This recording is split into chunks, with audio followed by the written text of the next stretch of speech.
paz do Senhor Jesus a todos. Que Deus abençoe abundantemente a vida de cada um que está me assistindo pelo DVD ou pelo seu monitor aí, pelo computador, pelo meios de comunicações que vocês têm aí à disposição. Amados, eu estou aqui para julgar as pessoas, não estou aqui para falar mal das pessoas, não, e não estou aqui para falar do seu pensamento. Eu fui pesquisando, fui estudando minuciosamente qual a única coisa que Deus não pode fazer, qual a única coisa que Deus não pode interferir. E por incrível que pareça, eu encontrei uma, que é o pensamento.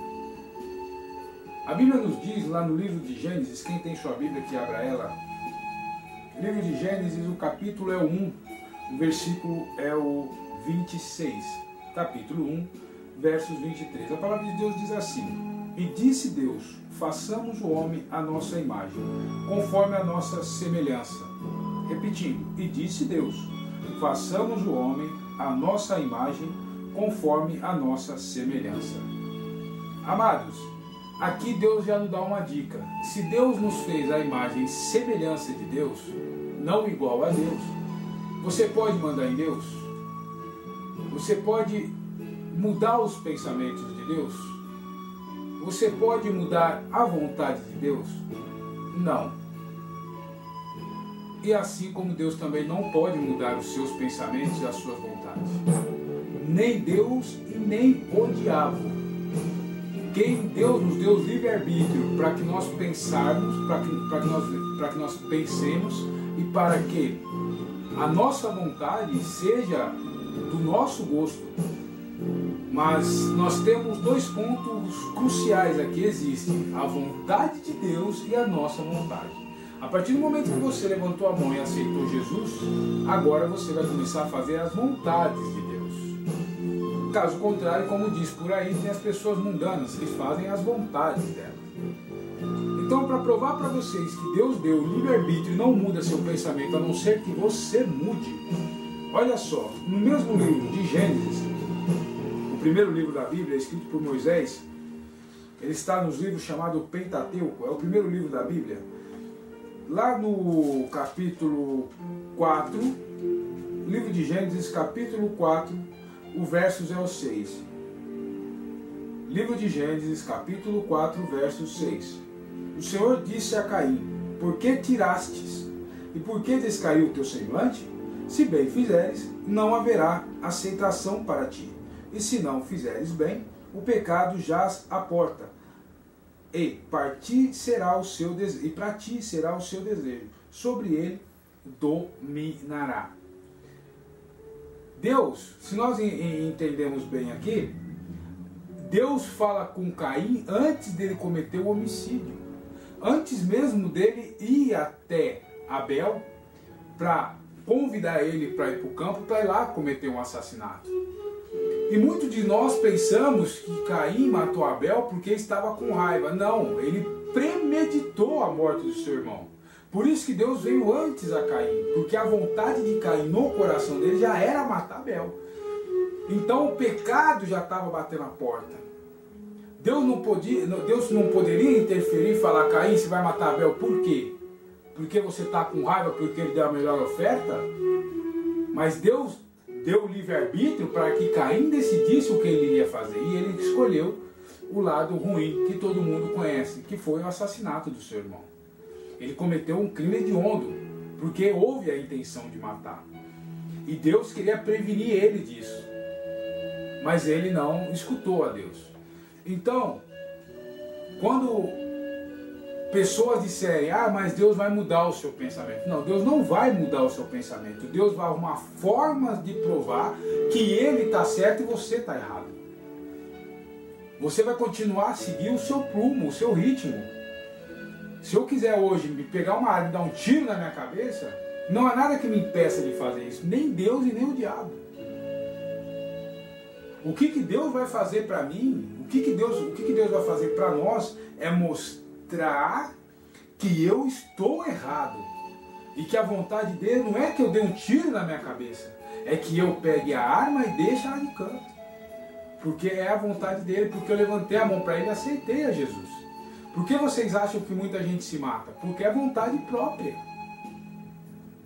O diabo, ele não tem poder sobre o seu pensamento, mas ele fica te infernizando ali. Ele está ao seu derredor, ele só está esperando uma brecha para entrar e fazer da sua vida um inferno. Então ele começa a fazer coisas que levam você ao desespero, como uma traição, como uma falência. Aí você entra numa depressão profunda, mas aí é culpa de Deus? Não, é culpa sua. Porque você não está levantando a cabeça e olhando que tem um Deus maior que isso. Então às vezes tem milagres que Deus faz, que nem eu vi esses dias no YouTube, que o pneu passou por cima da cabeça da criança e não aconteceu nada a não ser alguns arranhões. Era a vontade de Deus aquela criança morrer? Não. Mas isso é interferir no pensamento da pessoa? Não. Diferente da pessoa ser atropelada sem querer, e outra coisa é a pessoa se jogar na frente do carro. Quer dizer, se ela se jogou é porque ela estava com a intenção de se matar. Agora, se ela foi atropelada sem saber de onde veio o carro, Deus coloca a mão. Se o cara usa droga, o camarada usa droga, ele sabe que vai morrer. É culpa de Deus? Não. Se a pessoa bebe cachaça e vai morrer de uma cirrose, é culpa de Deus? Não. Se a pessoa traz sua esposa, o seu esposo e pega um HIV, é culpa de Deus? Não. Porque nós fizemos a nossa vontade. Deus não interferiu no que você quis fazer. Porque a vontade dele, a Bíblia nos diz, a Bíblia, está aqui a Bíblia. A vontade dele é totalmente diferente das nossas vontades. Deus quer que você case e constitui família. Deus não quer que você fique dominado pela droga, pela bebida, pelo cigarro. Porque também no livro de Gênesis ele fala que nós é que devemos dominar tudo isso.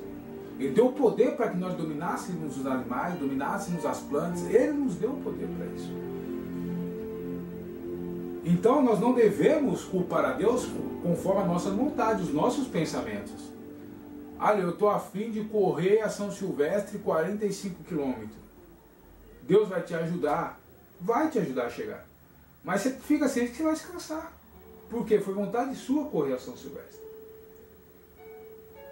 Se um marido de uma esposa pega ela na cama com outro homem, ele vai lá e dá um tiro, eu vou culpar quem? O cara que deu o tiro? Não. O camarada que está na cama com a esposa dele. E a esposa dele também. Por quê? Porque foi vontade própria dela. E assim vice-versa. O pensamento do homem ficou cego, que ele foi lá e deu um tiro. A mesma coisa que aconteceu com Caim. A raiva, a ira era tanta que ele não viu e que ia cometer um pecado. Ele não percebeu o tamanho da gravidade que era o pecado, o qual ele ia cometer. Então, hoje, nós estamos aqui entendendo que o seu pensamento não é os pensamentos de Deus. A sua vontade não é a vontade de Deus. Agora, quando nós entramos em comum acordo, olha, Deus, toma conta da minha vida, agora a vontade de Deus vai ter que ser as suas vontades. E as suas vontades não é a vontade de Deus. Amém? Peço muito obrigado por você que está aí do outro lado me escutando e que nós venhamos ter mais contato sobre assuntos bíblicos. Às vezes dúvidas que me perguntam, que eu também não sei responder. Tenho muitos colaboradores que me ajudam. E nós venhamos entender o que é a palavra de Deus. Amém? E também nós temos, agora estamos com um site recente, que é a rádio, que é a Igreja Poder e Glória de Deus, que é Rádio Poder e Glória de Deus, a Igreja Poder e Glória de Deus. Acesse nós lá. E agora, atualmente, eu não estou ainda com horário fixo, até por falta de tempo. mas vamos começar a nos programar para que nós façamos um horário que seja depois da 1 da madrugada, não sei, eu vou orar a Deus, o que Deus colocar no meu coração eu estarei fazendo para a glória e para a honra de Deus. Que a minha vontade é servir a Deus, eu não tenho outra vontade espiritual a não ser servir a Deus. Amém? Feche seus olhos em nome do Senhor Jesus, vamos orar. Senhor, meu Deus, meu Pai, obrigado por este momento da palavra que o Senhor colocou nos nossos corações. E que nós venhamos dominar o bem e o mal que está no nosso coração. E que venhamos sempre ir pelo lado do bem, fazendo as coisas que lhe agradam, porque bem é o Senhor, o mal é o diabo. E nós não queremos ir para o inferno por não ter dominado os nossos desejos, os nossos pensamentos. Meu Pai, dá força, sabedoria, conhecimento para andar nos seus caminhos, nos seus estatutos, e que nada e nem ninguém venha desviar nós deste caminho, que é te amar, te honrar, te glorificar e te exaltar. É o que nós te pedimos, é o que nós te bendizemos, em nome do Senhor Jesus.